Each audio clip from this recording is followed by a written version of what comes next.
Okay, let's talk about that feeling. You know the one. You're checking emails, maybe jumping between apps, stuck in meetings, maybe scrolling just a little too much. You feel absolutely slammed all day long, busy. But then maybe evening rolls around and you stop and think, hang on, all that activity? Yeah.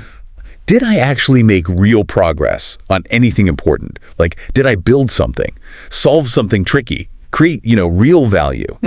If that disconnect, that gap between feeling busy and feeling like you got something done, if that hits home for you, then this deep dive is definitely for you. It's so common now, isn't it? Just surrounded by demands on our attention. Totally. And while we're busy juggling all those pings and requests, the actual focused work, the demanding stuff that gives you big results, that often gets sidelined. Absolutely. Which is exactly why we're doing this deep dive today. We're digging into the core ideas from Cal Newport's book, Deep Work. It's pretty influential stuff.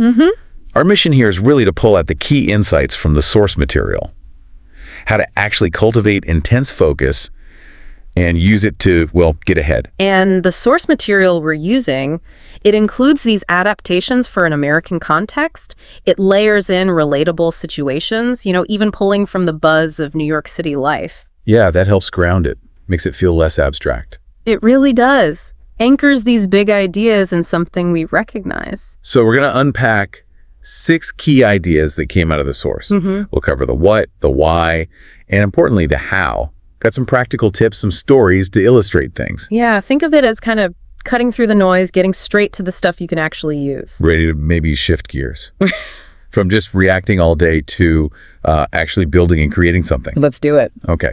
So the very first big step the source talks about is simply understanding what this deep work thing even is. And, recognizing why you need to make space for it. Yeah, and what's really interesting is the clear line the source draws. It separates out 2 kinds of effort. So on one side, you've got deep work. That's when you're focused, totally concentrated, no distractions. It pushes your brain, lets you learn hard things fast, and, crucially, create high-value stuff, things others can't easily copy. High value, right. And the other side. That's what the source calls shallow work. This is the stuff that's not really cognitively demanding. It's more logistical. Think answering routine emails, setting up meetings, basic admin tasks, the kind of thing you can do while you're half distracted. Right. The busy work doesn't really use your top skills. Exactly. And it doesn't really build those skills either. The source gives this great example, Ryan, a software developer in Brooklyn. His days were just a whirlwind, coding, but also constant IMs, email pings, quick calls, even trying to work on the subway. Oh yeah, I can picture that. Super busy, right.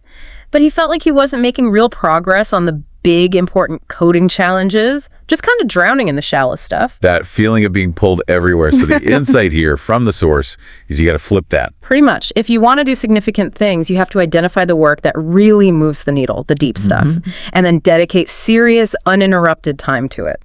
Makes sense. You even see this pattern historically. The source mentions Carl Jung, the psychiatrist. He used to retreat to this quiet cabin. Right, a cabin. Yeah, to get away from daily demands and just think and write. He knew intuitively he needed that focused space. And the source makes the point, you don't need a literal cabin. Even in a crazy place like New York City, you can find your version of that. Maybe it's a specific park bench in Central Park, or I don't know, a quiet corner in a Greenwich Village cafe during off hours. It's about intentionally creating that mental sanctuary, that focus zone. Yeah. And when people make that shift, like Ryan did, he started blocking out 3 hours every morning, just coding, no distractions. 3 hours solid. The source highlights the payoff. His code got way better. He finished projects faster. Yeah. And it actually led to a promotion. That's the power deep work gives you. Okay, so practical tips from the source for this first idea. What have we got? All right, first, pick your most important task each day, the one that needs real brain power. This one. Focus on the most important one. Second, block off time, maybe 2-3 hours. Put it on the calendar, dedicated only to that task. Pretty like a meeting. Exactly. And third, during that time, be ruthless. Phone off or silenced. Log out of social media, shut out the distractions. The source suggests this immersion unlocks serious productivity. Right. Ruthless. I like that. Which, leads us perfectly into the second big idea. You have to actively eliminate those distractions. Okay, yeah. This is probably the big one for most people listening, right? The phone buzzing, the notifications, the social media lure, the emails piling up. They're not just annoying, they actually chip away at our ability to focus deeply. Yeah, they break your concentration constantly. And the source material, it's really strong on this. It says you must create and fiercely protect a distraction-free zone. And think about J.K. Rowling. The source brings her up renting a hotel room just to finish the last Harry Potter book. Wow, that's commitment to focus. It shows the lengths people go to for that uninterrupted state, especially for huge projects. The results, well, speak for themselves. And you can see in smaller examples too, like the source mentions a student, maybe in the Bronx, prepping for the SATs. Right. If they're checking their phone every few minutes between practice problems, their brain just never fully engages, does it? Never gets into that deep learning state.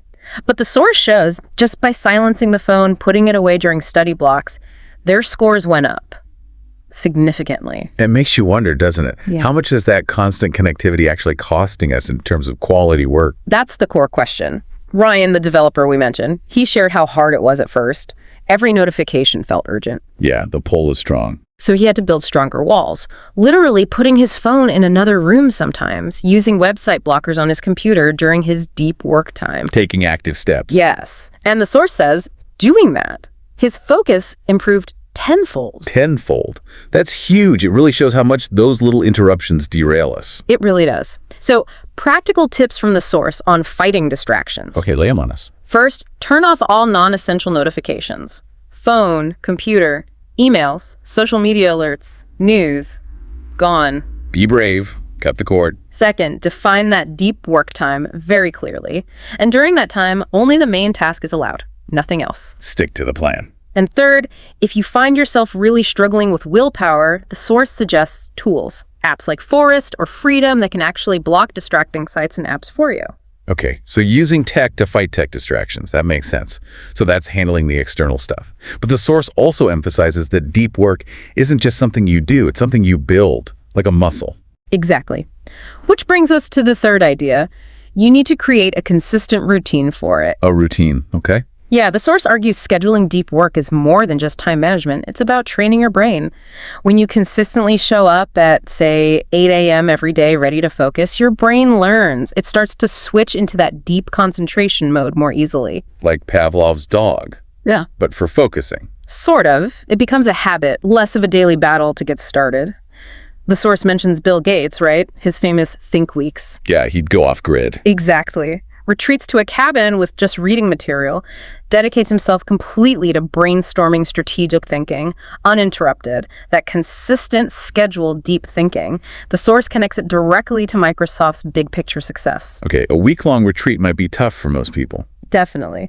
But the principle applies anywhere, even in busy NYC. The source gives this example. A stay-at-home parent in Queens, trying to launch an online business while juggling kids, house stuff. It feels impossible, right? Really? Where do you find the time? Random bursts here and there don't achieve much, but the source suggests, what if they carve out a consistent block, say 6 to 8 a.m. every single morning, before the house wakes up? That becomes their predictable window for deep work on the business. And over time, that steady progress adds up. Consistency beats intensity sometimes. Often, yeah. And Ryan, our developer, he didn't just block distractions. He built that solid routine, 7 a.m. to 10 a.m. every day. Yep. That was coding time. And he told people. Yeah, that's key. He communicated it. Told colleagues, friends, family, I'm off limits during this block. Setting that boundary. That takes some discipline. It does. But the source points out the power of that predictability. It let him hit project milestones reliably, impress clients. It wasn't about frantic all-nighters. It was about that disciplined, scheduled, deep work. Okay, so practical steps from the source for building the routine. First, figure out your peak time. When are you most alert and productive? Morning, evening, whatever works for you. Know thyself. Right. Second, block that time off consistently. Calendar it. Treat it like your most important meeting. Non-negotiable. Protect the time. And third, communicate. Let people know you're unavailable during that specific block. Set the expectation clearly and firmly. Okay, so understand deep work, kill distractions, build a routine. What else? Well, speaking of building things, the source also dives into the idea that your capacity for deep work isn't fixed. You have to actively train your brain. Okay, so it's a skill you develop, like lifting weights. Exactly the analogy the source uses. The fourth key idea is training your brain for deep work. You don't just walk in and bench press 300 pounds. You start smaller, build up strength, build endurance. Same with focus. Makes sense. The source brings up Walter Isaacson, the biographer.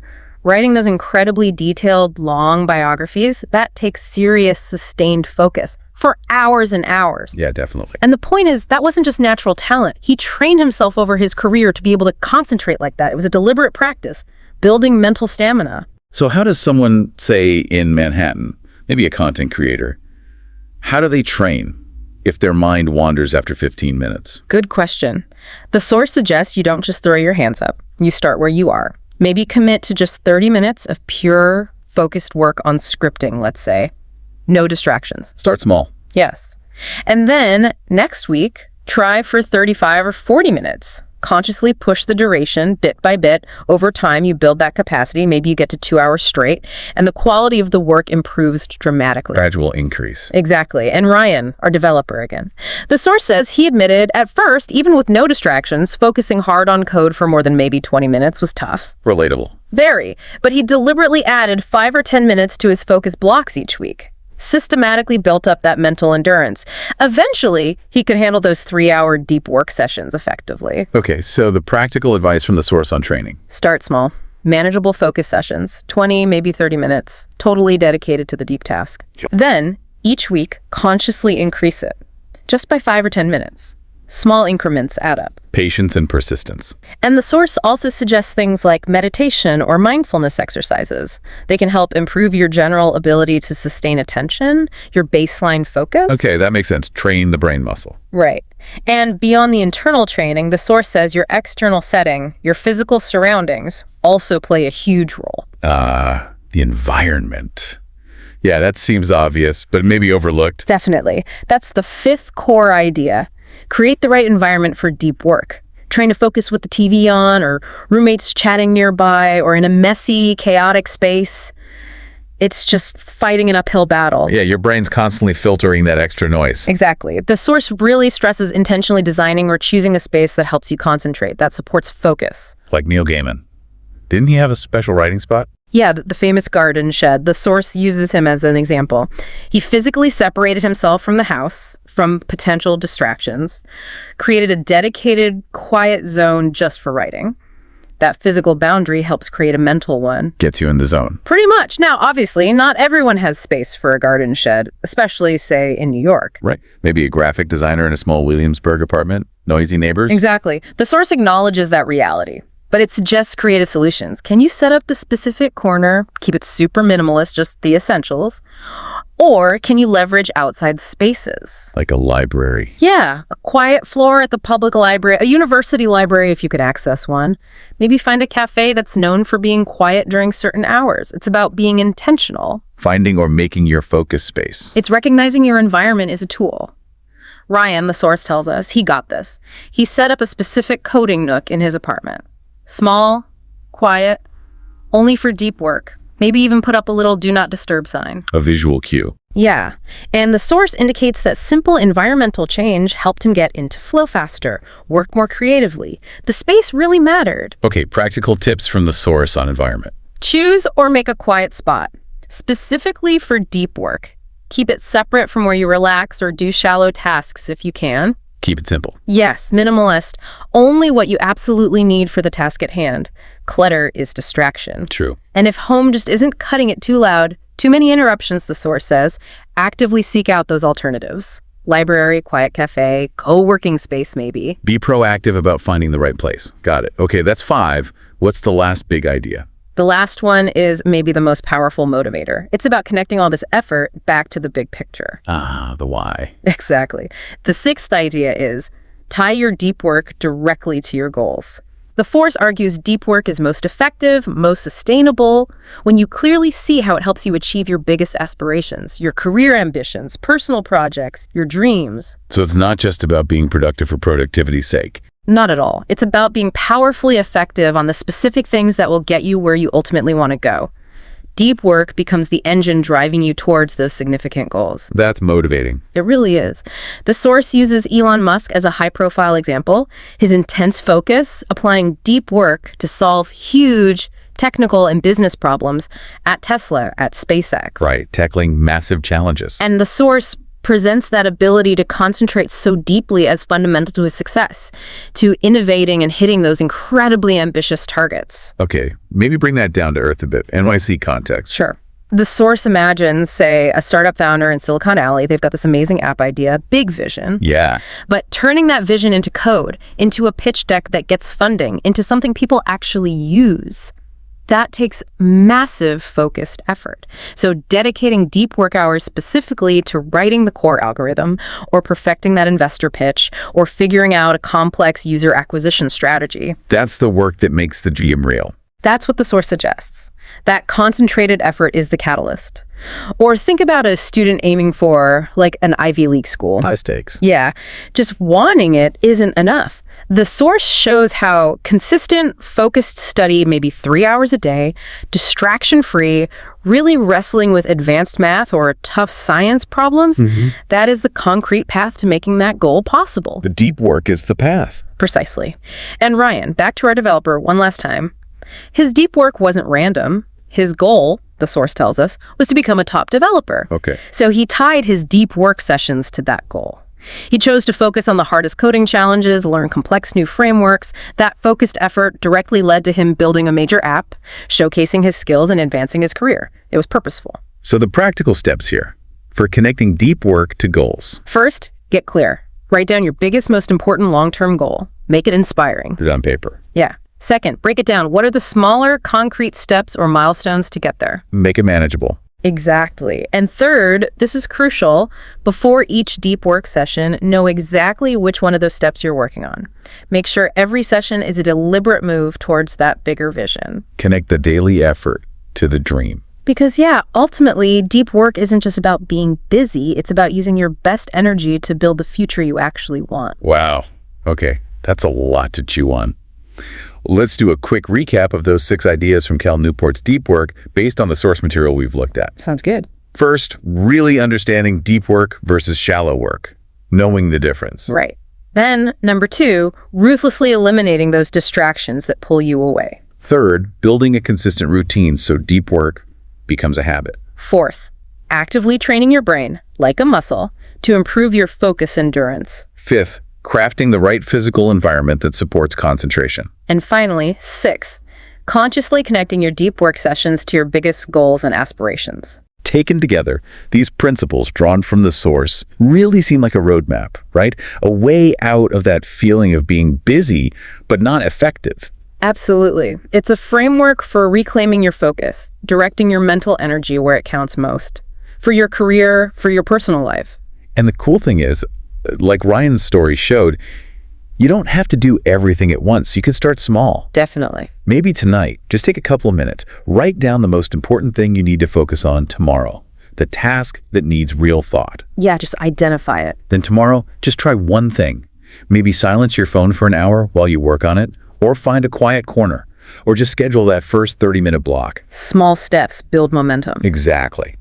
Because the core message here from the source seems to be that real achievement, real progress, it doesn't usually come from frantic multitasking or being available 24/7. No, it comes from applying focused, high-quality effort, deliberately, to the right things.